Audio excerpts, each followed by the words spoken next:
Así es, ya comienza un nuevo episodio de tu consultorio podcast y el día de hoy estaremos hablando sobre dengue. ¿Por qué de dengue? Porque justamente en nuestro país se han presentado casos en las últimas semanas, se ha presentado un repunte en comparación con el año anterior. Entonces vamos a hablar de por qué es tan importante evitar los criaderos de mosquitos, además cómo cuidarnos contra esta enfermedad y cuáles son sus síntomas, pero también su tratamiento. Antes de presentarle a la especialista que hoy estará con nosotros en esta consulta, vamos a saludar a toda la audiencia de la 96.9 FM, la radio podcast. Así nos consiguen en redes sociales. Recuerda que estamos en diferentes plataformas, tanto en YouTube, Instagram, Twitch y TikTok. Nos consigue como @la radio podcast. También tenemos para ustedes a su disposición un número telefónico de contacto para que nos escriba vía WhatsApp. Es el 0412-724-9527. Repito, 0412-724-9527. Vamos a saludar también a todo nuestro equipo en la producción, Alberto Belfort. Tenemos también a Difrey Alejandro que nos acompaña en esta área y José Francisco Carvajal Echenique. Nuestro operador de video, Roque Vázquez. Nuestro operador de audio, Pablo Belfort. Y quienes les saluda, Daniela J. Sala, certificado de locución 52.991, Colegio Nacional de Periodistas 22.768.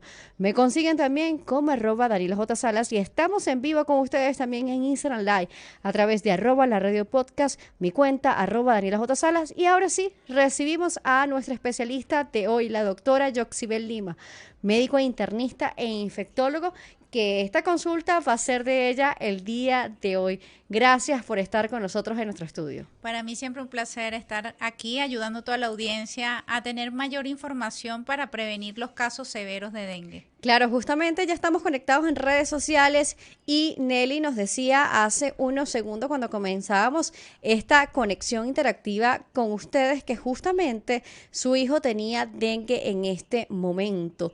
Entonces, Suare-Nela era quien los escribía y sí, se han presentado muchos casos de dengue últimamente. Que nos los confirme usted, doctora, que es la especialista en esta área. Sí, totalmente, Daniela. Este año en comparación con el año anterior han aumentado y duplicado los casos de dengue y es por eso es que nosotros ahorita estamos como en ese alerta en donde tenemos que estar pendiente de tener, si tenemos los síntomas, si hay alguna persona, yo no creo que ahorita no haya alguien que no conozca a alguien cercano o que no tenga un familiar que tenga dengue. Ahorita son muchos los casos de dengue. De hecho, hay muchas personas que están subdiagnosticadas. Eso significa que mucha gente se queda en su casa pensando que tiene una gripe, que no sabe qué es, no se hace el diagnóstico preciso y pueden haber inclusive más casos de lo que conocemos porque, como sabemos, no todo el mundo tiene esa disposición y la facilidad de llegar a un centro de salud o ir a una consulta médica para saber si es dengue u otra patología que puede estar asociada o tener síntomas muy característicos y particulares parecidos al dengue. Por supuesto. Entonces vamos a empezar hablando entonces cuáles son esos síntomas del dengue, porque si lo logramos confundir, por ejemplo, con un resfriado, quiere decir de que en sus etapas más leves o clásicas podrían de confundirse por parte del paciente, pero no por ustedes que son los expertos en esta área. Bueno, tampoco somos infalibles, pero sí, el dengue es una enfermedad viral que generalmente es causada en su mayor parte por un mosquito, que es el famoso mosquito patas blancas, que es el Aedes aegypti. Generalmente se transmite por la hembra. Ese mosquito para poder transmitir esa enfermedad tiene que picar a una persona que está enferma con dengue y posteriormente picar a una persona sana. En conclusión, no hay posibilidad de transmisión del dengue si no hay el mosquito que transmita la enfermedad. Hay muchas personas, por ejemplo, que me llegan a la consulta diciéndome, doctor, ¿y eso se transmite? Si tengo una persona en mi casa con dengue, ¿y me va a transmitir la enfermedad? La única manera de que se transmita esa enfermedad es que exista el mosquito, que es un mosquito que generalmente pica a finales de la tarde, por eso que tenemos que tener cuidado si vamos a estar expuestos a lugares donde hay muchos mosquitos, tener la indumentaria precisa o de resguardo para evitar inclusive esas picaduras. Y si yo sé o tengo un familiar muy cercano en mi hogar que tiene dengue, utilizar todas esas medidas como mosquitero y esas cosas para evitar que ese mosquito pique a esa persona enferma y posteriormente pique a una persona sana. Claro, también sabes qué pasa, de que cuando a una persona se le diagnostica dengue, empieza la familia, pero ¿dónde fue que te picó el zancudo? Y a veces es muy difícil de saberlo, porque a veces podemos decir, bueno, puede ser en el trabajo, puede ser en la casa o en la calle, pero no lo podemos saber con precisión, a menos que estemos fijos en un lugar y digamos, bueno, yo no me he movido de casa o estoy en X zona y no me he movido de esta zona, fue en esta zona. Es como más complicado. A veces hacen como una suerte de detective, como que dónde fue.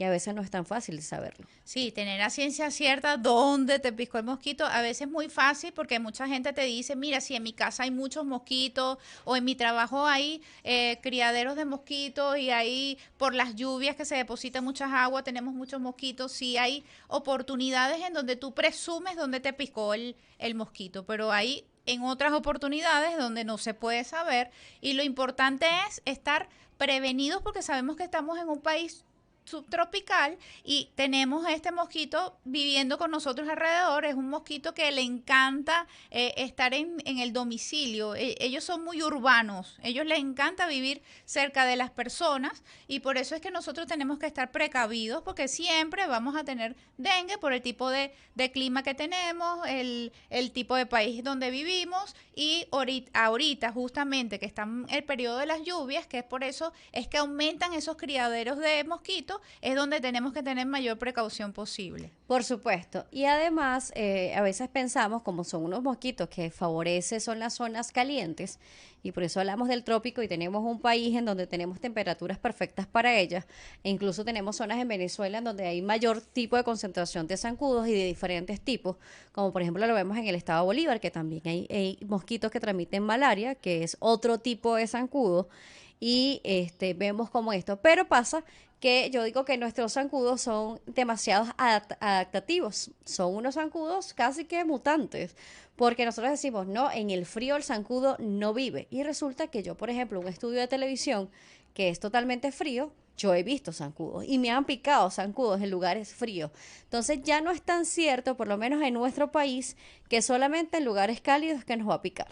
Ya eso es Así cosa es, así Daniela, que sí. ya no es tan así. Se han Lo que adaptado pasa es, tanto que sí, lo que pasa es que justamente, de hecho, Venezuela no es uno de los países donde más dengue tenemos, ni siquiera en América Latina. Los países que más dengue tienen es generalmente en el continente asiático, en África. Son los lugares donde más casos de dengue tienen. Inclusive, a veces hablamos de dengue y la mayoría de las personas piensa que dengue es una enfermedad muy leve ujú.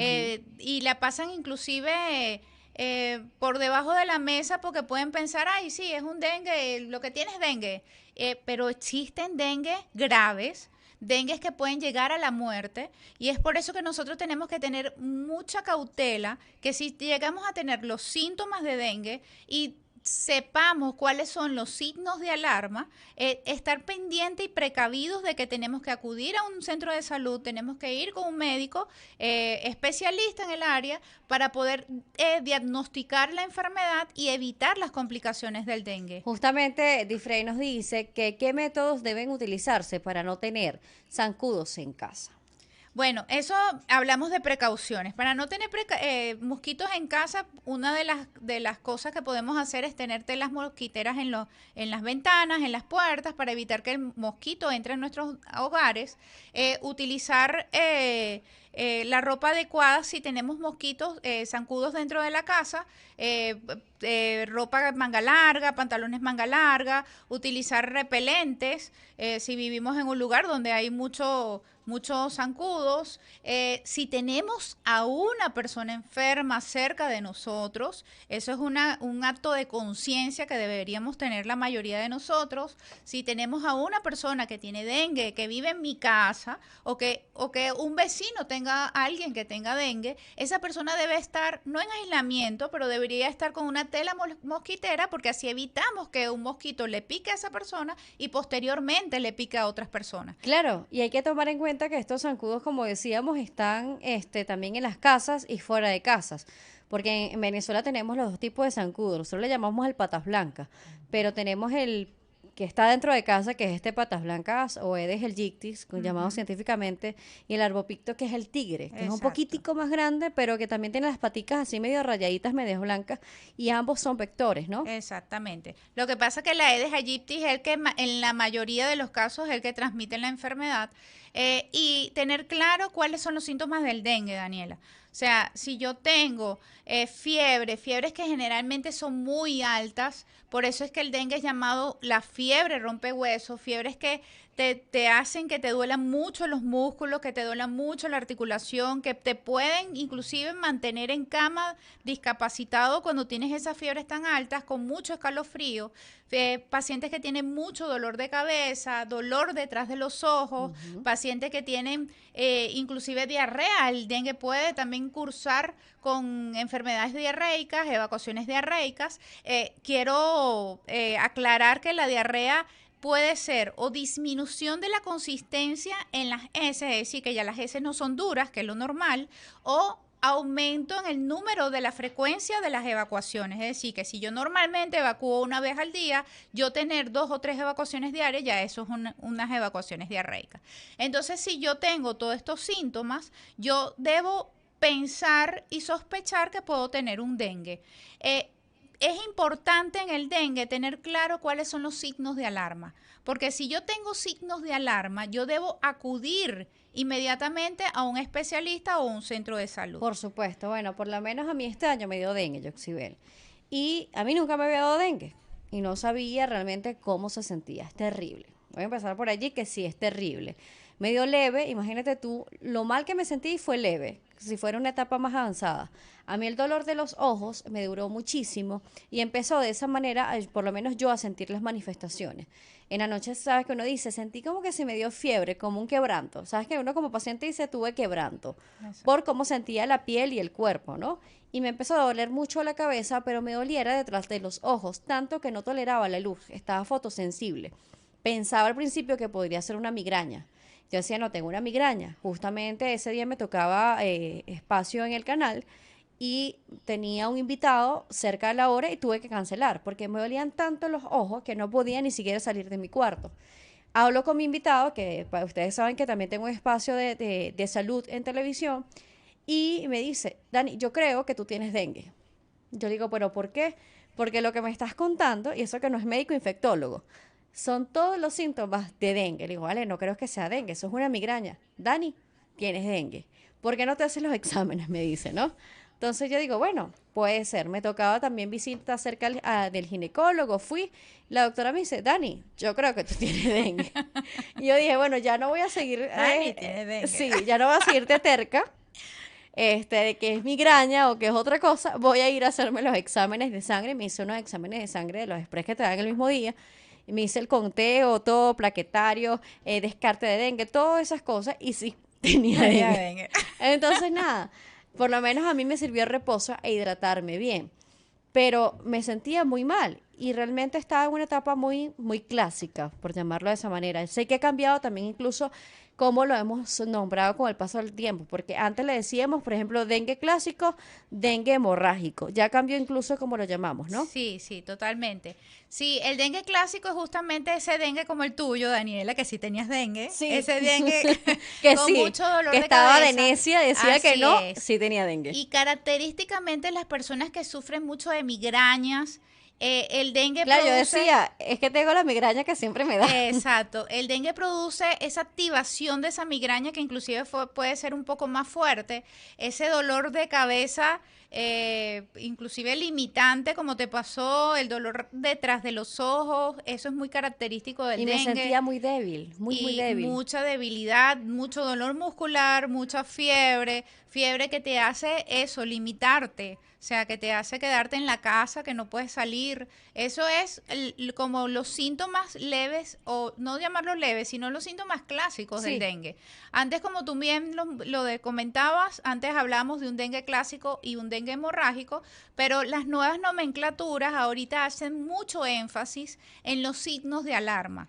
¿Por qué? Porque si nosotros dejamos pasar los signos de alarma en un paciente que tiene dengue, puedes llegar a tener un dengue grave posteriormente, inclusive puede llegar a la muerte. Sí. Entonces, por eso es que tenemos que tener en hospitalizados cuenta, y demás. Exactamente. Debemos tener en cuenta que si tenemos signos de alarmas, debemos que acudir a un especialista o un centro de salud porque ese paciente debe estar hospitalizado. Por supuesto. Y se preguntará mucha gente, y bueno, ¿cuáles son los signos de alarma?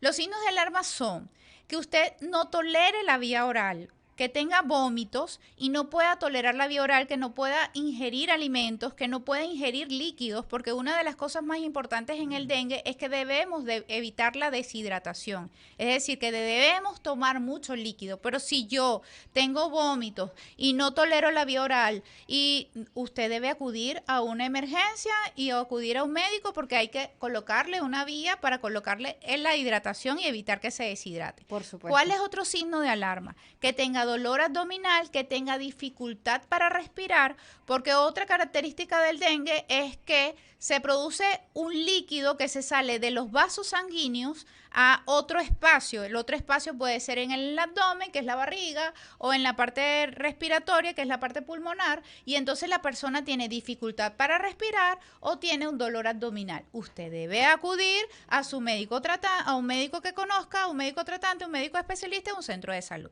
¿Cuál es otro signo de alarma? Que sangre. Otra de las características del dengue es que tiene afectaciones en las plaquetas, en la médula ósea, afecta las plaquetas, los glóbulos blancos, afecta el hígado. El hígado, entre una de sus funciones es que se encarga justamente de la coagulación, y es por eso que esos pacientes generalmente tienen alteraciones de la función hepática, que lo podemos ver en las transaminasas, en la bilirrubina, en el LDH, en unos ciertos parámetros que nosotros pedimos en los laboratorios, y ese paciente puede sangrar, y entonces si sangra, usted debe acudir a un médico especialista o un centro de salud. ¿Cuál es otro signo de alarma? Que tenga irritabilidad, que el paciente cambie su estado de ánimo, que tenga ese paciente que no tolere que le hablen, que está de mal humor, que está irritable. Ese paciente tiene que acudir a un médico especialista, a un centro de salud. Claro, y que no va a estar irritable si te duele tanto, por ejemplo, los ojos, la cabeza, sientes Sí, pero hay pacientes que tienen cambios de conducta. ¿Y eso por qué se produce? Porque el dengue puede alterar el sistema nervioso central y puede producir una encefalitis. Una encefalitis es una inflamación de la parte del cerebro, que son esas membranas que cubren el cerebro, y entonces se pueden inflamar, y eso es delicado y usted tiene que acudir a un centro de salud. Si el paciente, por ejemplo, no orina, usted tiene que acudir a un centro de salud porque hay que hidratarlo adecuadamente, porque te puede producir una falla renal debido a la deshidratación, porque el dengue te deshidrata mucho. Claro. Si tú tienes fiebre, usted está perdiendo líquido. Si no tolera la vía oral, usted está perdiendo líquido, y puede esto terminar en una falla renal, y usted puede inclusive quedar en una diálisis temporal debido a que el riñón se afecta porque no tiene suficiente líquido. Entonces, si nosotros hay que tener evacuaciones diarreicas, o sea, eso también es algo que nos debe llamar la atención porque se puede deshidratar mucho. ¿Cuánto tiempo aproximadamente es de reposo para una etapa clásica o la más sencilla, por llamarlo así? La más leve del dengue, por ejemplo, puede ser un reposo que puede ir de 3 a 5 días si es una fase leve, porque la fiebre del dengue generalmente puede durar entre 5 a 7 días, y si tú pasas tu fiebre y no tuviste ningún signo de alarma, tú puedes pasar esos días, se te quita la fiebre. Hay pacientes que pueden tener 3 días con fiebre, no tienen alteraciones significativas en la coagulación, ni en las plaquetas, ni en la función hepática, y después de 3 a 5 días puede restituirse a sus labores cotidianas. ¿Y cuando tenemos un cuadro más grave? Cuando tenemos un cuadro más grave, cambia el panorama. Ya es un paciente que tiene, el dengue generalmente tiene un periodo de incubación, tiene una fase febril, posteriormente tiene una fase de recuperación, que es ese dengue que es más clásico, que es ese dengue más leve. Hay pacientes que pasan a la fase más severa, que es justamente cuando se quita la fiebre. Cuando se quita la fiebre, que el paciente se siente un poquito mejor porque ya no tiene fiebre, es ese momento donde el paciente debe tener mayor cuidado, porque es donde se pueden producir los efectos más severos del dengue. Entonces, por eso es que ese paciente debe tener cuidado de que en esa fase de cuando se quita la fiebre es donde se pueden ver las complicaciones.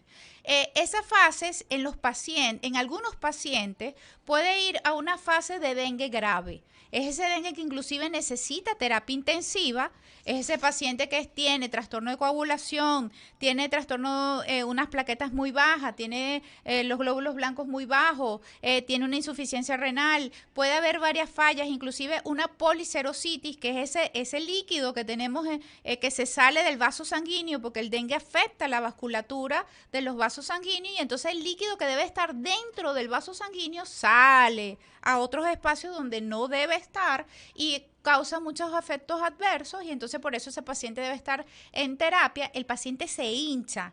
Yo no sé si tú te has dado cuenta, no sé si te pasó a ti inclusive, el paciente se dematiza. No. Porque eso justamente hace el dengue. El dengue puede producir alteraciones de los vasos sanguíneos y sale el líquido a la parte de afuera donde no debe estar y entonces el paciente se nota como hinchado. No, mi manifestación mayor fue el dolor detrás de los ojos y la debilidad. Pero sí, incluso hay pacientes que se tornan rojizos, Exactamente. que se le pone la piel como rojita y se le ve como parches blancos porque está tan rojo aparte que los otros lados se ven como blanquecinos, ¿no? Sí, pareciera que fuese un paciente que tuvo una insolación de haber ido a la playa. Así, esa eritrodermia, que es ese enrojecimiento en la piel o sarpullido, puede durar unos días. De hecho, si el paciente sale de este periodo, el paciente puede quedar con mucho decaimiento, que es esa astenia, esa debilidad. ¿Cuánto puede durar esa etapa? A mí me duró bastante. Sí, eso puede variar muchísimo de paciente a paciente. Puede haber pacientes que esa debilidad puede durar 2 semanas a un mes. Hay pacientes que pueden durar de 2 meses a 4 meses. Todo depende de cada sistema inmunológico y cómo reacciona cada organismo. Pero sí hay muchos pacientes que pueden quedar débiles, agotados posteriormente a sufrir un dengue. Sí, esto hay que tomarlo en cuenta porque no es que se está dramatizando, sino que realmente el cuerpo queda de esa manera. Ahora, vamos a irnos con algunos comentarios porque ya nos están llegando a través de redes sociales. Nela nos decía lo de su hijo que tiene dengue en este momento, luego nos ponía una carita con una gotita de sudor al lado. Me imagino que bueno, que está preocupada por las manifestaciones que tiene su hijo en este momento. Ángela Echenique, saludos para ti, besitos también. Ella nos escribe siempre desde Italia y nos sintoniza por acá a través de redes sociales. Dice: doctor, el problema de la falta de agua contribuye porque se recopila el agua en recipientes, lo cual es un lugar apropiado para que se propague el dengue. Bueno, para que ese criadero está allí presente, ¿no? Y a veces pensábamos que era agua sucia donde ellos depositaban estas larvitas, pero resulta que ellos utilizan el agua limpia. Así que si tenemos floreros, agua recopilada y si no la tenemos bien tapadas, por allí puede pasar una larvita, crecer y tener el zancudo allí, ¿no? Así es, Daniela. Nosotros, bueno, tenemos problemas de agua en muchos de nuestros hogares. Lo que tenemos que hacer es primero cambiar esa agua frecuentemente cuando tengamos agua, cambiar esos recipientes, cambiarle ese agua. Por ejemplo, si usted le llega agua semanalmente, cambiarle semanalmente el agua y mantenerlo totalmente tapado, con una tapa bien hermética, que allí no sea posible que entre absolutamente nada. Y cambiarle esa agua constantemente. Cambiar el agua de los floreros, evitar las personas que tienen jardines o usted si está en un edificio, en el estacionamiento, que dejemos una tapita. En una tapita de agua se puede depositar gotitas de lluvia y allí puede crecer fácilmente un mosquito. Entonces, si nosotros tenemos conciencia y evitamos todo esto, estas zonas donde se pueden acumular el agua, podemos evitar los criaderos del mosquito. Por supuesto, por acá Díaz Nelly nos dice: gracias a Dios, no hay zancudos en casa, pero hay que estar pendientes. Así es, evitar los criaderos de zancudos, parte de la prevención. Vamos a irnos a una pausa aquí en tu consultorio podcast. Tenemos que cumplir con compromisos comerciales, pero los invitamos a que si quiere hacer alguna pregunta, la puede hacer en redes sociales, @la radio podcast, @Daniela J. Salas. También la doctora Yoxibel está conectada con nosotros en conjunto, así que activos. Venimos con más en minutos. Inicio de espacio publicitario. Unidad Vascular de Caracas by Dr. Carlos Durán. La opción en cirugía cardiovascular. Expertos en atender arañitas, varices, úlceras y trombosis. Cuenta con la última tecnología en salud vascular en un entorno cómodo y seguro, a cargo de personal calificado. Contáctanos al 0212-771-9361 o al 0424-222-7219 o a través de @dr-Carlos Durán. Atención, el doctor Asdrúbal Alfonso, reconocido especialista en cardiología intervencionista, te brinda lo último en tecnología para el diagnóstico y tratamiento de enfermedades cardiovasculares. Disfruta de la excelencia y siéntete seguro al realizarte un cateterismo de última generación, así como estudios diagnósticos no invasivos, prueba de esfuerzo, mapa y holter de ritmo. Contáctalo a través de @dr-Asdrúbal Alfonso. Tu corazón merece lo mejor. Fin de espacio publicitario. Atentos, porque ya regresa tu consulta médica. En Street Radio, la radio podcast. Así es, y ya estamos de vuelta en Tu Consultorio Podcast, en este capítulo que estamos hablando sobre dengue. Yoxibel Lima nos sigue acompañando, pero antes de seguir con nuestra entrevista y con la interacción en redes sociales, que recuerde que es @la radio podcast y @Daniela J. Salas, vamos a ver y a escuchar la recomendación médica de la semana. Presta atención a la recomendación de la semana. Yo soy la doctora Yoxibel Limas, médico internista infectólogo, y te recomiendo conocer los signos de alarmas del dengue, que son irritabilidad, sangrado, dolor abdominal, intolerancia a la vía oral. Si usted llega a tener estos síntomas, aparte de los síntomas ya conocidos del dengue, usted debe acudir inmediatamente a un centro de salud o a un especialista para evitar las complicaciones del dengue y así evitar el dengue grave y su muerte. Así es, y bueno, Katherine también nos escribe por acá, dice, hola, ¿puede haber alguna afección en el corazón? Sí, puede haber afecciones en el corazón porque el dengue, como les había mencionado anteriormente, puede producir líquido en lugares donde no debe estar y puede haber líquido en el corazón, que es o una inflamación en el corazón, que es una pericarditis o un líquido en el pericardio, y esto puede afectar el funcionalismo del corazón. Por supuesto. Aunque hablábamos en la parte anterior sobre el reposo, vamos a reforzarlo porque seguramente a través de la 96.9 FM, si usted está en su carro, en su casa o en su oficina y nos está sintonizando a través de nuestro dial, pudo haber encendido la radio en este momento, o los que están con nosotros vía streaming a través de redes sociales y nuestro podcast, puede ser que se estén conectando ahora. Por acá, Suárez-Nela nos dice, por favor, pregúntale sobre la actividad física. ¿Cuánto tiempo es el reposo? Mi hijo juega fútbol y casi que quiere ir mañana. Bueno, si su hijo tuvo un dengue sin signos de alarma, es decir, un dengue que no tuvo sangrado, ni dolor abdominal, ni intolerancia a la vía oral, no necesitó hospitalización, su hijo puede tener un reposo de 1 a 2 semanas, dependiendo de la debilidad, porque es que a veces, inclusive el mismo paciente es el que define cuándo vuelve a su actividad diaria normal. Porque si el paciente está cansado, debilitado, o sea, yo siempre le digo a los pacientes, empieza tu actividad física poco a poco, como que si nunca hubieses ido, y empezará como a esos pasitos, esos inicios de pasitos poco a poco, hasta que puedas recuperarte y puedas hacer la actividad física que anteriormente al dengue lo hacías. Pero ¿qué pasa, por ejemplo, si tenemos dengue y no guardamos reposo? ¿Qué va a pasar con nuestro cuerpo? ¿Qué va a pasar? Que el cuerpo no se va a recuperar. O sea, si nosotros hacemos inmediatamente actividad física, así como los pacientes están rojitos por fuera, esa eritrodermia, ese enrojecimiento, ese sarpullido que se ve en la piel, que es producto justamente de esa extravasación de líquido que se ve en la piel, el paciente igual está por dentro. Esa inflamación igual está en los órganos y entonces es como que si tú tuvieses una fractura, que tuvieses un esguince, si tú no guardas reposo, esa inflamación va a durar más tiempo. Por eso es que tú debes guardar el reposo para que esa inflamación mejore lo antes posible y así tú puedas recuperarte y reiniciar tus actividades cotidianas lo más antes posible. Por supuesto, entonces es fundamental el reposo y la hidratación Así y es. alimentarnos. porque sí, el apetito va a disminuir, pero Sí. entonces hay que buscar la alternativa. Ahora vamos a irnos con mitos y realidades, ya que estamos hablando de hidratación. Hay y muchos. Sí, hay muchos, pero hay que hablarlos.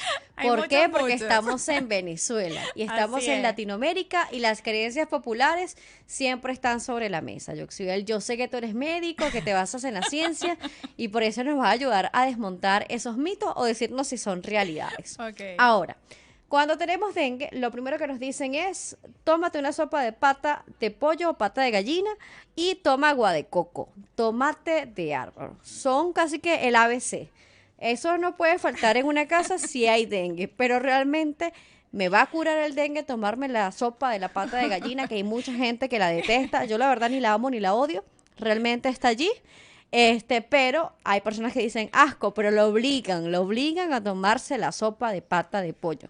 ¿Me cura o no me cura el dengue la pata de pollo? Qué bueno que me haces esa pregunta. Yo odio la sopa de pata de pollo, me parece asquerosa la sensación que deja en la boca de ese... Porque es como grasosita porque tiene mucho Exacto. colágeno. Eso sí, Demasiado colágeno, buenísimo. Si usted quiere colágeno sí. evitar las arrugas, tome sopa de pata de pollo. Pero el dengue no tiene un tratamiento específico. O sea que la pata de pollo no me quita el dengue. No, si a usted le encanta la sopa de pata de pollo, tómese la sopa de pata de pollo. Pero si a usted no le gusta la sopa de pata de pollo, tiene por qué no tomársela. tiene por qué tomársela. No me va a subir las plaquetas. No te va a subir las plaquetas ni te va a mejorar la función hepática, no te va a hacer absolutamente nada que tenga que ver con el dengue o que tenga que ver con la vida del dengue. El dengue es un virus que tiene un ciclo. Tiene un periodo febril, un periodo de recuperación, un periodo de dengue graves en los pacientes que van a ser graves, y ese es su vida y su ciclo. Ajá. El tomar sopa de pata de pollo, ni agua de coco, ni sopa Ok, la pata tomate de jugo. pollo es la más odiada, pero a mí me gusta el agua de coco. ¿Qué pasa con el agua El de agua coco? de coco, lo único que he tenido la oportunidad de tener pacientes que toman agua de coco, el problema del agua de coco es que tú no sabes de dónde viene. Entonces, es Del un coco, señor, yo exhibe el del coco.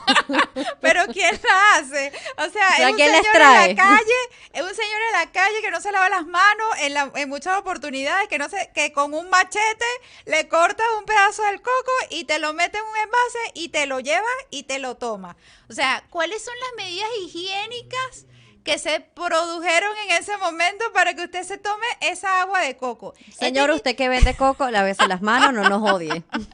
O sea, si usted tiene un agua de coco que ha sido manipulada adecuadamente, con una persona que se lavó las manos, existen otras enfermedades que pueden ser producidas por esa manipulación inadecuada del agua de coco. Puede haber una amibiasis, una enfermedad diarreica por Shigella, salmonela, y entonces el paciente va a tener, aparte del dengue, una enfermedad diarreica por una bacteria. Me ha pasado. Me ha sucedido. Entonces el paciente termina con una enfermedad diarreica. Dios mío, ¿de dónde te salió una chiquela?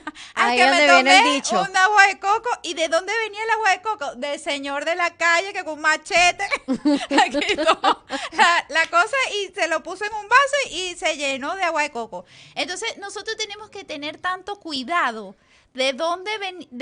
cómo se procesan los alimentos que tomamos, porque entonces tratar de mejorar esas supuestas plaquetas que el agua de coco nos va a producir, eso no va a suceder. O sea, como yo se los digo a los pacientes, lo importante es la hidratación. Wilfredo dice, el que tenga miedo a nacer, que no nazca.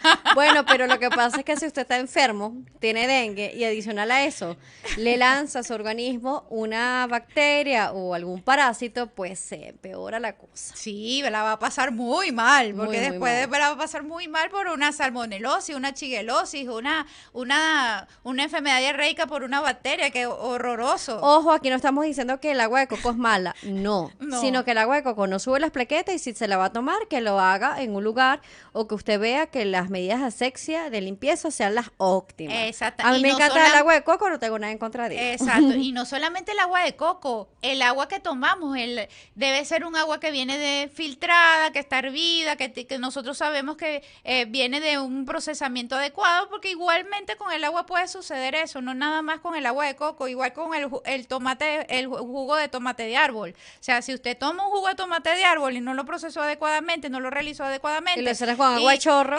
Y le una puede pasar lo persona que mismo. no se lava las manos hizo esa agua de ese jugo, usted va a tener una enfermedad diarreica. Ajá, pero me sube la hemoglobina y las plaquetas, el jugo de tomate. No. Vuelvo a repetir, el dengue no tiene un tratamiento específico. Ese dengue va a pasar, si usted se tome o no se tome. Que se sube las plaquetas, que se sube las plaquetas. Lo que sube las plaquetas es el ciclo, que se vaya disminuyendo el ciclo del dengue. Y que descanses, que tu cuerpo tenga la oportunidad Exacto. de regenerar. Generalmente las plaquetas empiezan a subir después de las 48 horas de que usted no tenga fiebre. Usted deja de tener fiebre, es el momento en donde las plaquetas más disminuyen, es el momento más severo de la enfermedad del dengue, y posteriormente a las 48 horas las plaquetas empiezan a subir. Por supuesto. Porque es cuando se recupera esa médula de ese daño que se produjo por el virus. Claro.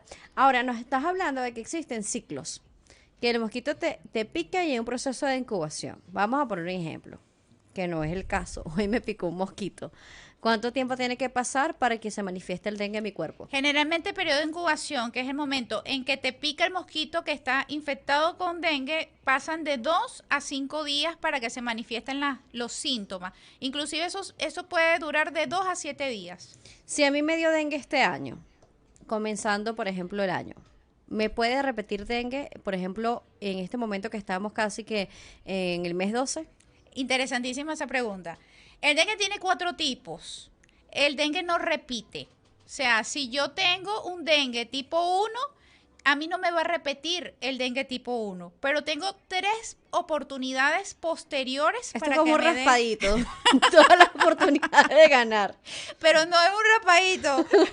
Es El zancudito. El huevo. El juego del zancudito.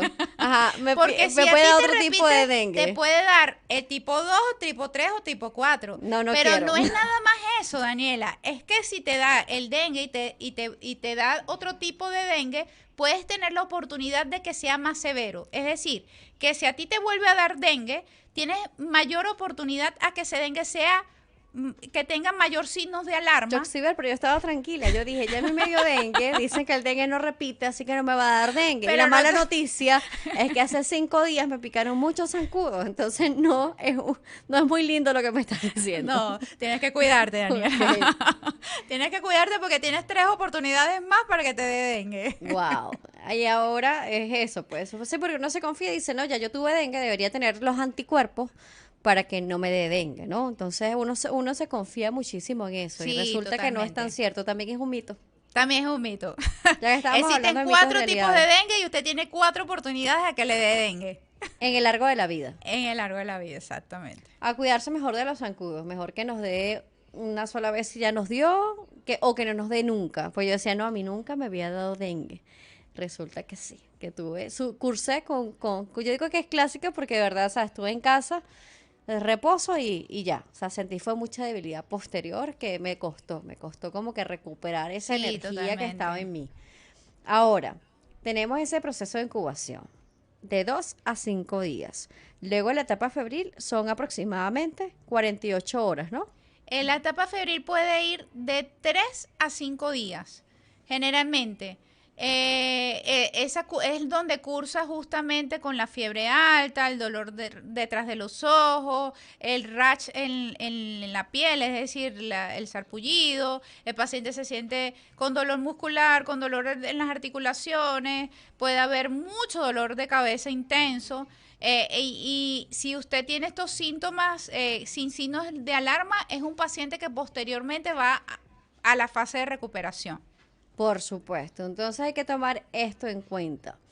¿Cuáles serían para ti las claves esenciales de la prevención? Vamos a irnos primero con la prevención para que no nos dé dengue y después hablamos de lo demás. Sí, las claves esenciales primero es no pensar, porque hay mucha gente, por ejemplo, muchos pacientes que yo tengo, ay, pero es que en mi casa no fumigan, es que el gobierno no fumiga, es que no han fumigado hace no sé cuánto tiempo.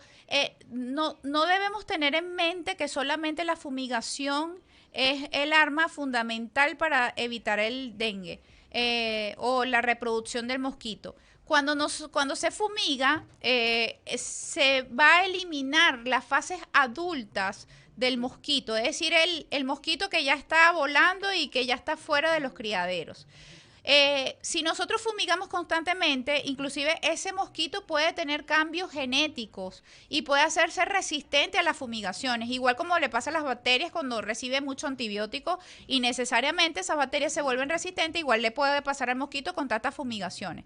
Es que son medidas que se deben tener en conjunto. Adicionalmente a la fumigación debemos principalmente evitar los criaderos del mosquito. ¿Cuáles son los criaderos del mosquito? Donde se deposita el agua. Si yo evito esos criaderos de mosquito, no va a haber lugar donde ese mosquito va a reproducirse. Los floreros, las tapitas de agua que están en la calle, los cauchos que dejan en la calle, inclusive las maticas donde se deposita el agua, como las bromelias, las orquídeas, que dentro de sus ramas puede quedar mucha agüita. Tenemos que tener cuidado de quitarle esa agüita, de cambiarle el agua a los floreros, de que si tenemos que acumular agua en nuestros hogares porque no tenemos suficiente agua, taparla adecuadamente y cambiarla constantemente. Si nosotros vamos a acudir a un lugar donde sabemos que tenemos mosquito, utilizar la indumentaria necesaria, ropa manga larga, pantalones manga largas, estar bien tapados, utilizar repelente en nuestra piel, adicionalmente utilizar telas mosquiteras en las ventanas, telas metálicas en la ventana, y si hay una persona que tenga dengue, es la manera de que se siga reproduciendo o diseminando la enfermedad. Esa persona debe estar tapada con tela mosquitera para evitar que se pique por un mosquito. Entonces son medidas en conjunto, no es una sola la que va a funcionar, es todas en conjunto, que puede evitar que nosotros sigamos ayudando a que ese mosquito siga propagando la enfermedad. Claro, y pasa de que de repente decimos, bueno, fue en el trabajo, pero la persona se va de reposo, pero los mosquitos siguen ahí. Es decir, sí, la persona que está con el dengue, o por lo menos la que está detectada, está en casa reposando, pero ese zancudo que está infectado puede seguir estando picando a otras personas y estando con ese periodo de incubación. Sabemos que, bueno, la vida también del mosquito es corta. Sí. ¿Cuánto vive un mosquito aproximadamente? Ese mosquito no puede durar, generalmente, no dura más de 5 días, 5, 6, 7 días. Pero ¿cuántas personas puede picar en todos esos días, muchísimas, ¿no? sí. Entonces, Sí. eso es lo que tenemos que tomar en cuenta. No solamente mandar de reposo al trabajador, sino que también tomar las medidas en el lugar.